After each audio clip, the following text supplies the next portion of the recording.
Hi students, start करते हैं consumer equilibrium, जो आपका सेकेंड चैप्टर है माइक्रो इकोनॉमिक्स का। उसका बहुत ही important topic law of diminishing marginal utility. जो टॉपिक्स हमने इससे पहले इस चैप्टर में कवर किए थे वो थे इम्पॉर्टेंट टर्म्स जो यूज़ होंगी चैप्टर में, like utility, what is utility, total utility, marginal utility. उनके ग्राफ्स हमने देखे थे और उनका रिलेशन आपस में MU और TU का रिलेशन पड़ा था। और आज हम पढ़ेंगे law of diminishing marginal utility. Basically ये जो लॉ है ये आपका बहुत ही इम्पॉर्टेंट है और इसी के बेस पे आगे जो कंज्यूमर इक्विलिब्रियम हम पढ़ेंगे उसमें ये लॉ कैसे वर्क करता है वो आगे आएगा आपका। तो आज हम इस लॉ के बारे में पढ़ते हैं। तो बेसिकली व्हाट इज, जिसको हम शॉर्ट में DMU भी बोलते हैं, डिमिनिशिंग मार्जिनल यूटिलिटी। अब ये होता क्या है? It states that as we consume more and more units of a commodity, the utility drives from each successive unit goes on decreasing. इसका मतलब ये होता है कि जैसे जैसे आप किसी भी कमोडिटी का आप कंजम्पशन बढ़ाते हैं, सेम कमोडिटी का, अलग अलग नहीं, उसका जैसे जैसे आप कंजम्पशन बढ़ाएंगे वैसे वैसे जो उससे यूटिलिटी आपको मिल रही है, जो आपको सेटिस्फेक्शन उस कमोडिटी से मिल रहा है, वो धीरे धीरे कम हो जाएगा। ठीक है, तो as we consume more and more units of a commodity, तो यूटिलिटी ड्राइव्स, जो यूटिलिटी आपको उससे मिलती है फ्रॉम ईच सक्सेसिव यूनिट, तो ये each successive unit goes on decreasing, right.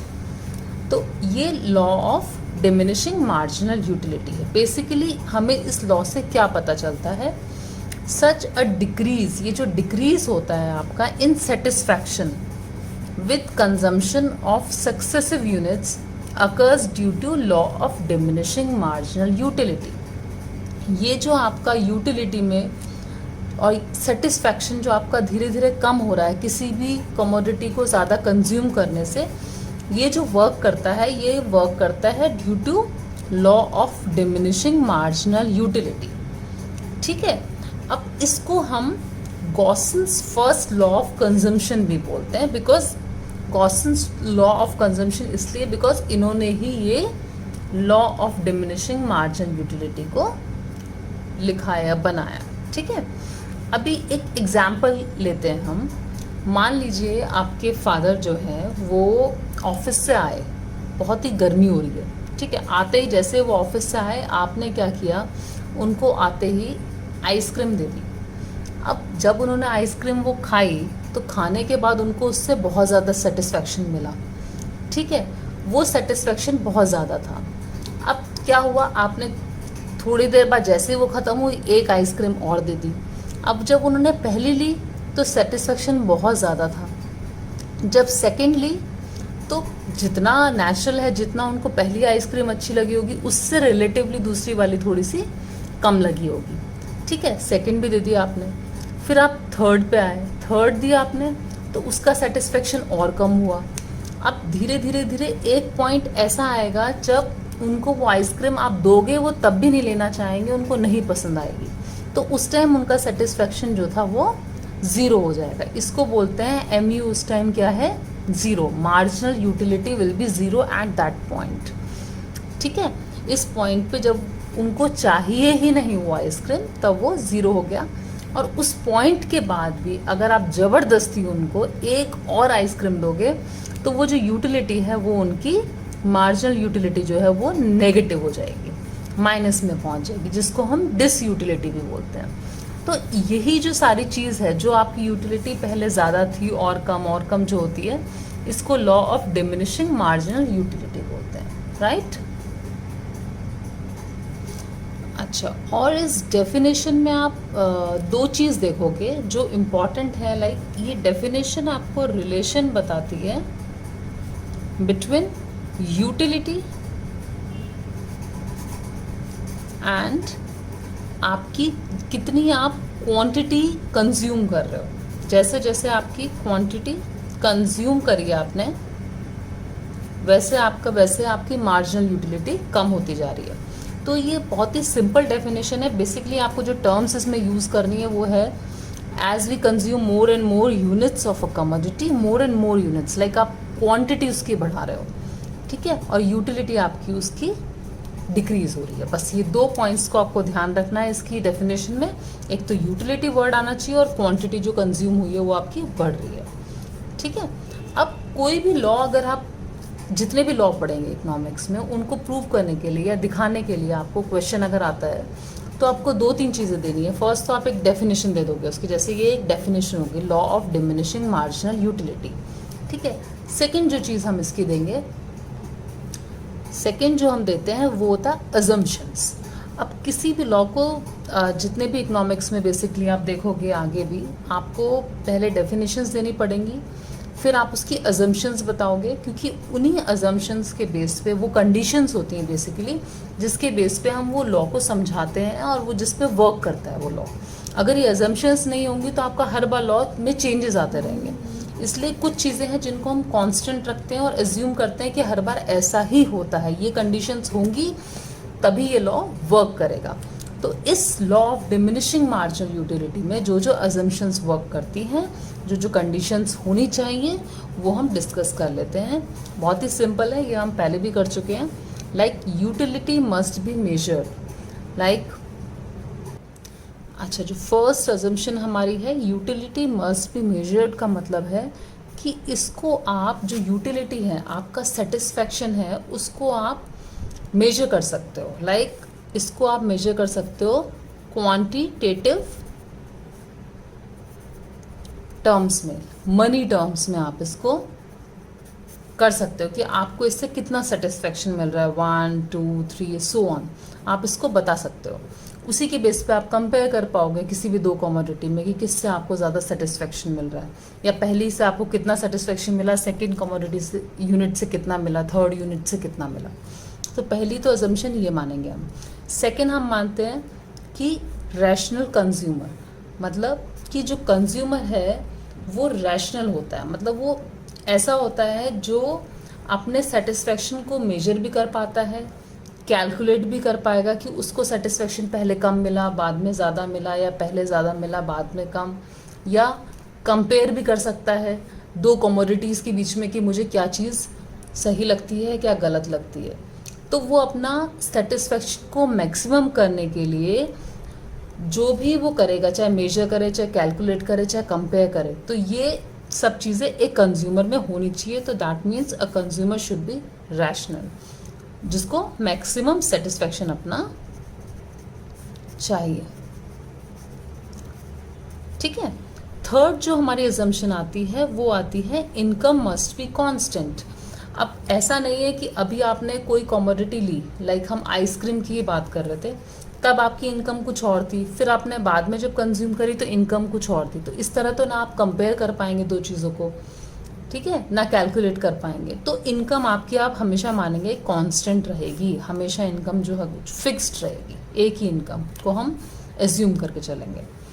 Next, prices are constant. Prices अगर आप दो गुड्स लेते हैं या एक लेते हैं, उनके प्राइजेस भी सेम ही रहेंगे, उनके प्राइस आपके कम या ज़्यादा नहीं होंगे, बिकॉज अगर प्राइजेस ऊपर नीचे हुए तो उसके अकॉर्डिंगली आपकी डिमांड भी चेंज हो जाएगी, और डिमांड चेंज हुई या फिर आप उन्हें कंज्यूम करने लगे तो आपका सेटिस्फेक्शन भी उनके अकॉर्डिंगली चेंज हो जाएगा।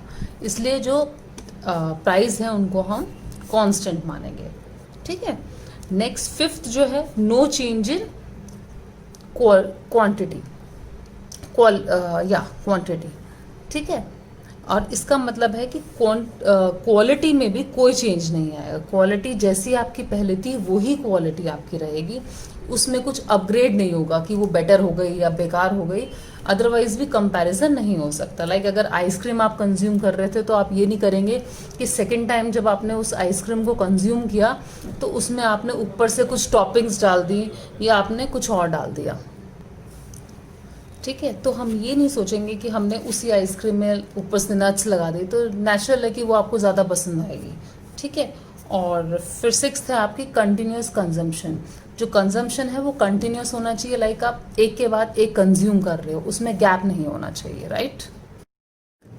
क्योंकि अगर आपका कंजम्पशन में गैप हुआ तो फिर से आप उसको कंपेयर नहीं कर सकते। अगर आपने आइसक्रीम मॉर्निंग में ली और उसके बाद अगर आप आइसक्रीम सीधा आफ्टरनून में ले रहे हैं, कंटिन्यूस नहीं ले रहे हैं, तो उसका हो सकता है सेटिस्फेक्शन लेवल उस टाइम ज़्यादा लगे, आपको तब ज़्यादा पसंद आए क्योंकि दोपहर के टाइम ज़्यादा गर्मी होती है। फिर आप इवनिंग में या नाइट में ले रहे हैं, तो ये गैप जो होगा ये इस फिर लॉ में वर्क नहीं करेगा। आपका जो कंजम्पशन है शुड बी कंटिन्यूस, राइट। अच्छा, हम फटाफट से इसका शेड्यूल और ग्राफ देख लेते हैं तो आपको ये और क्लियर हो जाएगा। और वैसे भी एग्जाम में अगर आपको आता है डीएमयू का क्वेश्चन, तो आपको सबसे पहले डेफिनेशन देनी है, फिर आप उसकी अजम्पशंस देंगे। अजम्पशंस देने के बाद एक एग्जाम्पल के लिए you need to give schedule and then graph, right. अच्छा, चलिए देखते हैं अब क्या होता है। जैसे law of diminishing marginal utility का जो आपका शेड्यूल है, उसमें क्या होगा, आपने मान लीजिए फर्स्ट यूनिट ऑफ आइसक्रीम आपने ली है, ठीक है। अब ये यूनिट आपने आइसक्रीम की ली तो आपका एमयू जो था उस टाइम, जो मार्जिनल यूटिलिटी थी इससे, वो थी 20, तो आपका टीयू भी 20 था, ठीक है। फिर आपने सेकेंड यूनिट ली आइसक्रीम की, कंज्यूम करी, तो आपकी जो मार्जिनल यूटिलिटी है वो कम हो जाएगी, जो उससे सेटिस्फेक्शन मिला वो आपका कम मिला। तो 16 इन दोनों का आप टोटल करेंगे 36 आ गया, ठीक है। टोटल यूटिलिटी है पहली यूनिट और सेकेंड यूनिट से जो टोटल आया। फिर आपने थर्ड यूनिट आपने कंज्यूम करी, वो आपका मार्जिनल यूटिलिटी 10 थी, ठीक है। तो इन दोनों का टोटल आपका ये जो है ये 46 है। फिर आपने फोर्थ करी, टोटल यूटिलिटी 50, एमयू आपका 4 है। धीरे धीरे आप देख रहे हो जो आपका मार्जिनल यूटिलिटी है वो कम होती जा रही है, 20, 16, 10 एंड देन 4। अब आपकी जब फिफ्थ आपने आइसक्रीम कंज्यूम करी तो उसमें क्या हुआ, आपकी टोटल यूटिलिटी में कोई चेंज नहीं आया, वही आपकी फोर्थ में थी और वही फिफ्थ में थी। क्यों? क्योंकि आपका फोर्थ यूनिट के बाद जब आपने फिफ्थ यूनिट करी तो आपका सेटिस्फेक्शन लेवल था 0, ठीक है। इसको बोलते हैं पॉइंट ऑफ सटाइटी। इस पॉइंट को जब आपका 0 मार्जिनल यूटिलिटी हो जाती है तो आपकी टोटल यूटिलिटी में भी कोई चेंज नहीं आया, वो आपकी 50 की 50 ही रही। और इसके बाद इसका मतलब इस टाइम पे आप वो चीज़ कमोडिटी की कोई भी यूनिट कंज्यूम करना नहीं चाहते। और अगर इसके बाद भी आपको फोर्सली अगर दिया जाता है तो वो आपका नेगेटिव मार्जिनल यूटिलिटी हो जाएगी, ठीक है। और देखिए आपका टीयू भी फिर नेगेटिव हो गया। तो इस टाइम तक आपका टीयू है तो पॉजिटिव, दोनों चीज़ें पॉजिटिव है, तो ये भी आपका ग्रो कर रहा है, ठीक है। लेकिन जैसे ही पॉइंट 0 आया, आपका सेटिस्फेक्शन लेवल 0 हो गया, एमयू 0 हो गया, तो आपका टीयू भी जो है वो वहीं पे रुक गया, फिर ये बढ़ा नहीं। और उसके बाद अगर आपने कंज्यूम करी तो आपका ये नेगेटिव हो गया एमयू, और आपका जो टीयू था ये भी आपका डिमिनिश होना शुरू हो गया। तो अब अगर हमें मार्जिनल यूटिलिटी का हम ग्राफ बनाएंगे, क्योंकि हमें इस लॉ में यही शो करना है, तो इस सारे पॉइंट्स को जो एमयू के हैं 1 यूनिट के अकॉर्डिंग, फर्स्ट इट वाज 20, ठीक है, देन 2 यूनिट्स में it is 16, then third unit पे 10, फोर्थ यूनिट पे 4, फिफ्थ यूनिट पे हमारा ये 0 हो गया। तो 0 जो है वो पॉइंट है जहाँ पे हमारा पॉइंट ऑफ सटाइटी है। और इसके बाद अगर हमने कंज्यूम किया 6 यूनिट्स, अगर हमने फिर से कंज्यूम करी है फिफ्थ के बाद, तो हमारा -6, तो यहाँ पे हमारा -6 आएगा। तो हमारा ग्राफ जो होगा वो law of diminishing marginal utility का ऐसे स्ट्रेट लाइन जाएगी और नेगेटिव में हो जाएगा एक पॉइंट। अच्छा, अब हम इसमें जो हमारा ग्राफ बनाया है इसमें हम अब एक चीज़ देखते हैं, जो हमारा पहले एमयू था, आप देखोगे पहले जो था वो इतना था, ये पूरा जो रेक्टेंगल शो कर रहा है ये इतना हमारा आ रहा था, ठीक है। उसके बाद ये धीरे धीरे कम होके इतना रेक्टेंगल आ गया, फिर उसके बाद और छोटा, देन और छोटा, उसके बाद 0 पॉइंट पे कुछ नहीं, और उसके बाद ये फिर नेगेटिव में आपका पहुंच गया। तो आप खुद देख रहे होंगे रेक्टेंगल जो है हमारा एमयू का वो धीरे धीरे धीरे धीरे कम होता जा रहा है। तो ये जो पूरी लाइन है इसलिए शो करती है law of diminishing marginal utility, कि आपका जो यूटिलिटी है, सेटिस्फेक्शन है, वो आपका कम होता जा रहा है। आई होप आपको समझ आ गया होगा चैप्टर। अगर आपको कुछ भी फिर भी प्रॉब्लम आती है तो आप कमेंट बॉक्स में लिख सकते हैं, और प्लीज़ मेरी वीडियो को लाइक और शेयर करिए। Thank you so much.